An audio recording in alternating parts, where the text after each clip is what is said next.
Hello दोस्तों, क्या हाल है। तो दोस्तों, आज के इस वीडियो में हम बात करेंगे सैमसंग गैलेक्सी टैब A9 के बारे में, जिसके ऊपर मैंने संडे को एक वीडियो बनाई थी जिसमें मैंने आपको बताया था कि कैसे आप अपने टैबलेट की जो भी सारी रेस्ट्रिक्शंस हमें देखने को मिलती हैं, जो कि है सैमसंग का नॉक्स मैनेज या फिर यूपी डेस्क को, उन सभी को हम इजीली रिमूव कर सकते हैं अपने टैब को रूट करके।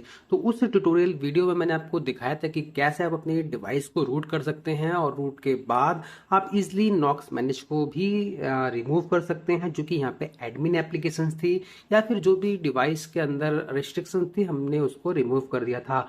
और उस रेस्ट्रिक्शन को रिमूव करने के बाद अब जो हमारा टैबलेट हो चुका है वो एकदम कंप्लीटली फ्री हो चुका है। इसके अंदर कोई भी सर्विलांस एप्लीकेशंस नहीं है जो कि आपके डेटा को मॉनिटर करेगी। इसी के साथ ही अब इसके अंदर हमें कोई रेस्ट्रिक्शन भी नहीं मिलती है, जैसे कि आप अपनी लॉक स्क्रीन या फिर होम स्क्रीन पे जो भी आपका मनचाहा वॉलपेपर है वो आप लगा सकते हैं।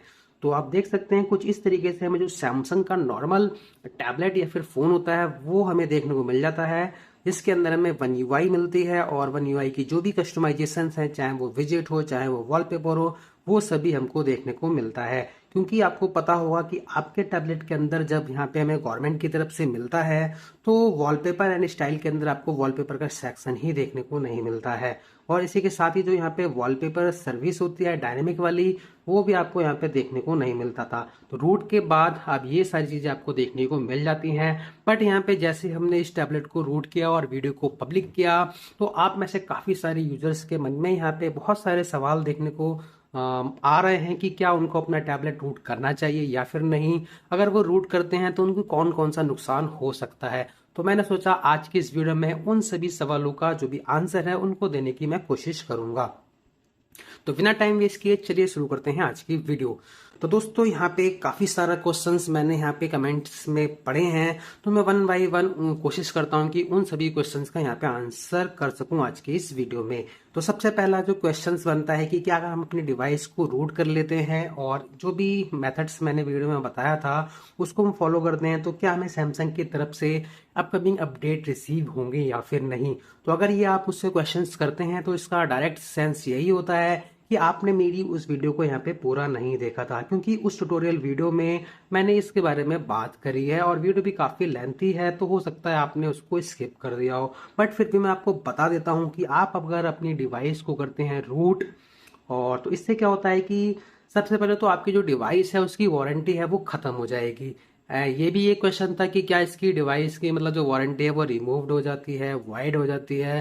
तो आपकी डिवाइस चाहे गवर्नमेंट की हो या फिर आपने परचेस की हो, अगर आप उसका बूट लोडर अनलॉक करते हैं और रूट करते हैं या भी जो भी सॉफ्टवेयर के अंदर मॉडिफिकेशन करते हैं, तो उससे क्या होता है कि आपकी जो वारंटी होती है वो वाइड हो जाती है, यानी कि वारंटी है वो खत्म हो जाती है। अब ये जो टैबलेट था हमें मिलता है गवर्नमेंट की तरफ से, यानी कि गवर्नमेंट स्टूडेंट को डिस्ट्रीब्यूट किया है, तो बच्चों को टैबलेट दिया गया है, बट बच्चों के पास किसी भी तरीके का इसका इनवॉइस नहीं है। इन दैट केस अगर इस टैबलेट या फिर जो भी फोन्स हैं डिस्ट्रीब्यूट किए हुए, अगर उन डिवाइसेस में कोई इश्यू होता है, अगर वो सैमसंग के केयर में जाते हैं, तो जो सैमसंग का केयर होता है या फिर कोई और भी केयर होता है तो वो मांगते हैं उस डिवाइस का इनवॉइस। तो स्टूडेंट के पास इस डिवाइस का इनवॉइस नहीं है, तो आई थिंक वैसे भी इसकी वारंटी क्लेम नहीं कर सकता है स्टूडेंट। अगर आप में से किसी स्टूडेंट ने सर्विस सेंटर पे फ्री ऑफ कॉस्ट किसी मतलब डिवाइस को रिपेयर या फिर जो भी सर्विस वगैरह लगाई है, तो आप मुझे कमेंट सेक्शन में बता सकते हैं। तो मेरे हिसाब से विदाउट इनवॉइस के यहाँ पे जो वारंटी है वैसे भी क्लेम नहीं कर सकता है स्टूडेंट। इसके बाद अगला क्वेश्चन था कि क्या हमें अपडेट मिलेंगी। तो उस वीडियो के अंदर मैंने आपको बताया था कि अगर आप अपनी डिवाइस को रूट करते हैं या फिर जो भी बूट लोडर अनलॉक करते हैं, तो उसके बाद जो कि सैमसंग की हमें अपडेट्स मिलती हैं ओवर थ्रू एयर, तो वो आपको मिलनी बंद हो जाएगी। जैसे कि यहाँ पे हम आते हैं सेटिंग्स में आने के बाद इस समय करंटली जो भी यहाँ पे सैमसंग की यूआई हो, जैसे कि यहाँ पे अबाउट टैबलेट में और सॉफ्टवेयर वर्जन में, तो यहाँ पे जो सैमसंग की हमें यूआई मिलती है वन यूआई 6.1, और इसके अंदर हमें मिलता है 1 जुलाई का सिक्योरिटी पैच। तो यानी कि अगले महीने या फिर उसके अगले महीने कोई भी सैमसंग की अपडेट आती है तो इस डिवाइस में तो बिल्कुल भी नहीं मिलेगी। तो उस केस में क्या होगा, तो उस केस में अगर आप अपनी डिवाइस को करना चाहते हैं लेटेस्ट सॉफ्टवेयर पे अपडेट, तो आपको जो मैनुअली है फ्लैशिंग करनी होगी, जैसे कि ओडिन फ्लैशिंग से हमने डिवाइस को रूट करने से पहले स्टॉक फर्मवेयर को फ्लैश किया था। तो सिंपल से आपको वही जो स्टेप्स है वो फॉलो करने होंगे। आपको उस समय की जो भी लेटेस्ट फर्मवेयर होगा उसको डाउनलोड करना है और ऑडियन फ्लैश टूल जो होता है उससे अपनी डिवाइस में फ्लैश कर देना है। तो आपकी डिवाइस में जो लेटेस्ट फर्मवेयर या फिर सॉफ्टवेयर होगा वो फ्लैश हो जाएगा। तो आई होप आप इस चीज को समझ गए होंगे।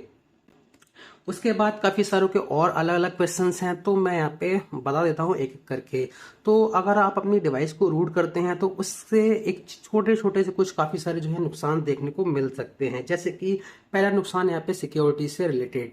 तो आप अपनी डिवाइस को रूट कर लेते हैं और आपको रूट की कोई ज्यादा नॉलेज नहीं है, तो आपको इस चीज से बचना होगा कि हम एंड्रॉइड के अंदर थर्ड पार्टी एप्लीकेशंस को जो कि विदाउट मतलब अननोन सोर्सेज से जो हम इंस्टॉल करते हैं, तो उन इंस्टॉल मतलब उन एप्लीकेशन से हमें बचना होगा। क्योंकि हमने अपनी डिवाइस को किया हुआ है रूट, तो हमें किसी भी नई एप्लीकेशंस को इंस्टॉल करने से पहले थोड़ा सा उसके बारे में अवेयर होना पड़ेगा कि वो एप्लीकेशंस क्या है, उसके क्या क्या नुकसान या फिर क्या क्या फायदे हैं वो हमें जानने होंगे। क्योंकि हमारी डिवाइस का बूट लोडर भी अनलॉक्ड है और रूट भी किया हुआ है, तो ऐसे में कोई भी जो थर्ड पार्टी एप्लीकेशंस होती हैं वो हमारे डेटा को ब्रीच कर सकती हैं। जो भी आप समझ सकते हैं, जो आपका डेटा है वो आप कहीं ना कहीं थोड़ा सा अनसेफ हो जाता है। बाकी परफॉर्मेंस रिलेटेड तो ऐसा कुछ इश्यू हमें देखने को नहीं मिलता है, बट यही कि जो भी अननोन सोर्सेज की एप्लीकेशंस होती हैं आपको उन एप्लीकेशंस को इंस्टॉल करने से बचना है। इसी के साथ ही अगर आप ऐसा करते हैं तो जो आपका डेटा ब्रीच का चांस है वो भी काफी हद तक कम हो जाएगा। इसी के साथ ही इस डिवाइस में, रूटिंग वाली डिवाइस में, आप अपने गूगल का अकाउंट या फिर जो भी अकाउंट्स होते हैं उनको आप यूज कर सकते हैं। ऐसा कुछ इश्यू फेस नहीं होने वाला है। बट यहाँ पे जो गूगल का हमें मिलता है प्ले स्टोर, तो प्ले स्टोर के अंदर हमें मिल जाती है गूगल का प्ले प्रोटेक्ट सर्टिफिकेशंस। तो रूट के बाद यहाँ पे जो डिवाइस है वो नॉट सर्टिफाइड देखने को मिलती है, यानी कि जो इसका प्ले प्रोटेक्ट सर्टिफिकेशन है वो यहाँ पे फेल हो जाता है। इसी के साथ ही मैंने यहाँ पे एक एप्लीकेशन को इंस्टॉल किया हुआ है जिसका नाम होता है यास्नैक, जिसके जरिए हम यहाँ पे टेस्ट करते हैं सेफ्टी नेट को यहाँ पे टेस्ट करते हैं कि वो यहाँ पे पास या फिर फेल देखने को मिलता है। तो मैंने यहाँ पे रूट किया हुआ है और मैंने इस एप्लीकेशन को भी इंस्टॉल भी किया हुआ है। तो मैं यहाँ पे टैप करता हूँ सेफ्टी नेट अटेस्टेशन को, और यहाँ पे डिवाइस के अंदर नेट जो है वो कनेक्ट होना चाहिए, तभी ये टेस्ट जो है वो रन होता है। तो मेक श्योर हो कि आपकी डिवाइस में नेट वगैरह जो है वो कनेक्ट हो। और आई थिंक यहाँ पे मेरे आस पड़ोस में कोई भी हॉटस्पॉट वगैरह नहीं है, बट यहाँ पे अगर यहाँ पे नेट कनेक्ट होता भी तो आपको जो सेफ्टी नेट है वो यहाँ पे फेल देखने को मिल जाएगा। अब सेफ्टी नेट के फेल से क्या होता है, तो सेफ्टी नेट के फेल से मतलब ये होता है कि आप इस डिवाइस में जो भी बैंकिंग एप्लीकेशंस होती जैसे कि एसबीआई का योनो या फिर कोटक का 811 या भी कोई भी बैंकिंग एप्लीकेशंस अगर आप रूट डिवाइसेस में यूज करते हैं तो जो वो डिवाइस है वो मतलब वो एप्लीकेशन जो है वो वर्क नहीं करेगी, यानी कि बैंकिंग एप्लीकेशंस को आप यूज नहीं कर सकते रूट डिवाइसेस के अंदर।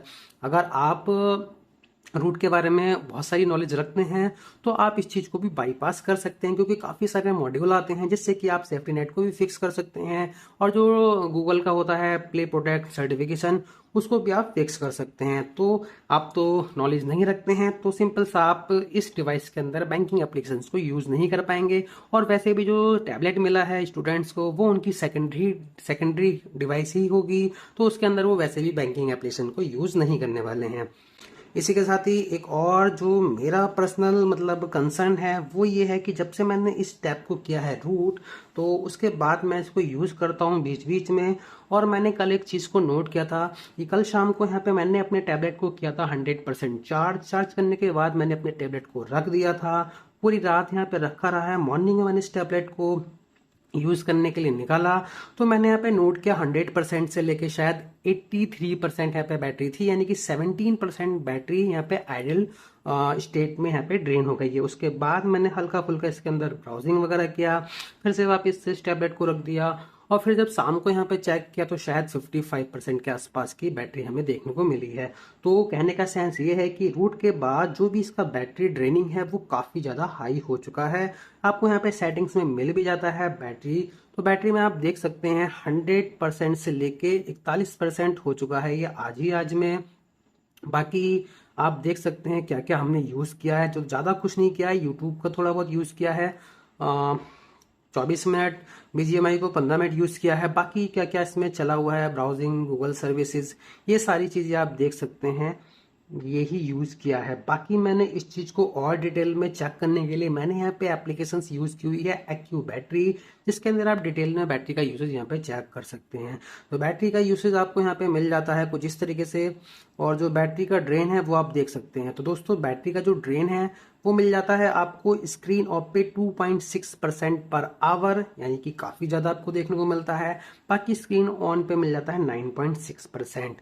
तो बाकी ये किसी किसी केस में अलग भी हो सकता है। तो कहने का मतलब ये स्क्रीन ऑफ पे जो बैटरी है वो काफ़ी ज़्यादा ड्रेन हो रही है। तो दोस्तों यही है एक सबसे बड़ा कंसर्न बैटरी वाला।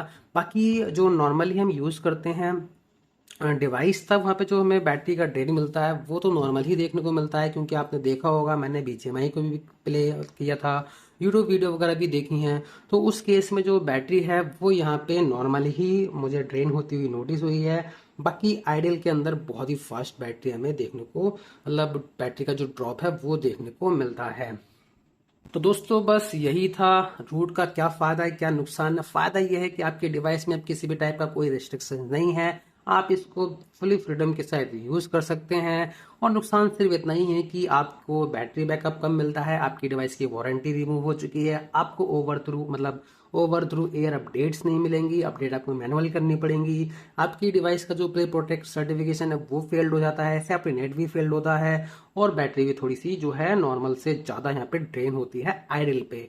तो बस दोस्तों यही थी वीडियो, और मैंने कोशिश करी है कि रूटिंग के बाद जो भी आपके दिमाग में क्वेश्चंस मतलब बन रहे थे उनके आंसर कर पाऊँ, और आई थिंक मैंने शायद सारे क्वेश्चंस के आंसर भी कर दिए हैं।